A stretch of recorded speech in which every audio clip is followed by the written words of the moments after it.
ઉપસ્થિત દર્શકોનું અભિવાદન, સ્વાગત છે. ગઈ વખતે આપણે સમજણ ઉપર વાત કરેલી. આજે આપણે શ્રદ્ધા ઉપર વાત કરીશું. શ્રદ્ધાનું ગણિત આમ બહુ વિચિત્ર ગણિત છે. તમને ખરેખર શ્રદ્ધા હોય પણ અન્ય લોકો એને અંધશ્રદ્ધા તરીકે જોવા લાગે, અને કોઈકને શ્રદ્ધા હોય એ તમે અંધશ્રદ્ધા તરીકે જોવા લાગો. ઉપરાંત તમારી શ્રદ્ધાની પણ એક લિમિટ છે, એક સીમારેખા છે. એથી તમે વધુ શ્રદ્ધા જો રાખી શકો તો જ એ શ્રદ્ધાનું મૂલ્ય છે. એક નાનકડી વાર્તા છે, આમ તો કદાચ સત્ય ઘટના હોય. એક ક્રિસ્ટોફર નામનો બહુ સારામાં સારો પર્વતારોહક હતો. વર્ષોથી પર્વતારોહણ કરતો અને અનેક શિખરો એને સર કરેલા હતા. એકવાર એને નક્કી કર્યું કે આ વખતે હિમાલયનું એક અઘરામાં અઘરું શિખર એ કોઈ પણ સંજોગોમાં મારે સર કરવું છે. એણે પોતાના મિત્ર વર્તુળમાં ને પોતાના ગ્રુપમાં વાત કરી. બધાએ કહ્યું કે ભાઈ એ કરવું રહેવા દે, બહુ અઘરું છે અને એમાં જાનનું જોખમ થઈ જાય એવું છે. પણ ક્રિસ્ટોફરે કહ્યું કે ના, એ તો કરવું જ છે. તમે બધા જ્યાં સુધી મને સાથ આપી શકાય ત્યાં સુધી આપજો.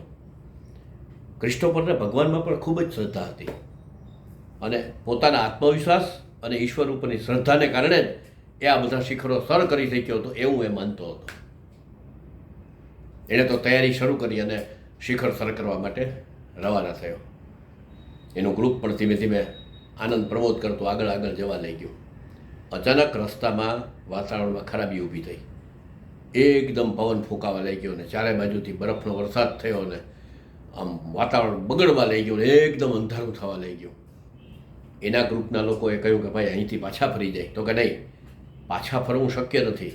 મારો ઈશ્વર મને ચોક્કસ શિખર ઉપર પહોંચાડશે. ધીમે ધીમે ધીમે એની સાથેના લોકો પાછા ફરતા ગયા. પણ આ ક્રિસ્ટોફરે નક્કી કર્યું હતું એટલે ગમે તેમ કરીને એ ખરાબમાં ખરાબ વાતાવરણમાં પણ શિખર ઉપર પહોંચ્યો અને પોતાનો ધ્વજ એણે શિખર ઉપર રોપી દીધો. પણ જ્યાં એણે પોતાનો ધ્વજ રોપ્યો એ જ વખતે પવનનું જબરજસ્ત તોફાન અને ઝાપટું આવ્યું. એ પર્વતની ટોચ ઉપરથી નીચે ખીણમાં ગબડી પડ્યો. ગબડતા ગબડતા એણે ભગવાનને મનોમન પ્રાર્થના કરી કે ઈશ્વર, મેં તારા ઉપર આટલી બધી શ્રદ્ધા રાખી, હું તારું આટલું બધું મારી ભક્તિ પણ કરું છું, અને તેમ છતાં તું મને આવી રીતે શિખર ઉપરથી પછાડીને મારી નાખીશ.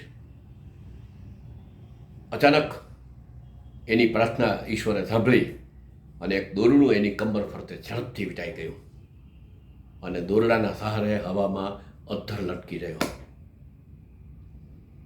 એણે મનોમન ઈશ્વરનો આભાર માન્યો કે ભાઈ તે મને બચાવી લીધો છે, પણ હવે હું હવામાં લટકી રહ્યો છું, હવે આગળ પણ મને બચાવવા માટે કંઈક વ્યવસ્થા કર. એટલે આકાશવાણી થઈ. આકાશવાણીમાં અવાજ આવ્યો કે તને મારા ઉપર શ્રદ્ધા છે? ક્રિસ્ટોફરે કહ્યું હા, ખૂબ જ શ્રદ્ધા છે. તો કે તો તારા કંબર ફરતે વીટેલું દોરડું તારી ભેટમાં ભરાવેલી છરીથી કાપી નાખ. અરે, એ કેવી રીતે ભાઈ કાપી શકું? તો હું નીચે પડી જાઉં ને મરી ન જાઉં? તને મારામાં શ્રદ્ધા હોય તો દોરડું કાપી નાખ. આકાશવાણી બંધ થઈ ગઈ. ક્રિસ્ટોફરે ખૂબ વિચાર કર્યો કે ભાઈ મને અહીં સુધી બચાવ્યો છે, પણ હવે તો હું જો આ દોરડું કાપી નાખું તો મૂર્ખ કહેવાઉં, અને હું આવી રીતે પાછો પડી જાઉં, મને કોણ બચાવે? એણે દોરડું કાપ્યું નહીં. આખી રાત એ હવામાં દોરડાના સહારે લટકતો રહ્યો. બીજે દિવસે સવારે છાપાની હેડલાઇન આવી કે ખૂબ જ પ્રખ્યાત જાણીતો પર્વતારોહક ક્રિસ્ટોફર જમીનથી માત્ર 5 ફૂટ અંદર બરફના તોફાન અને ઠંડી હવાને કારણે મૃત્યુને શરણે થયો છે.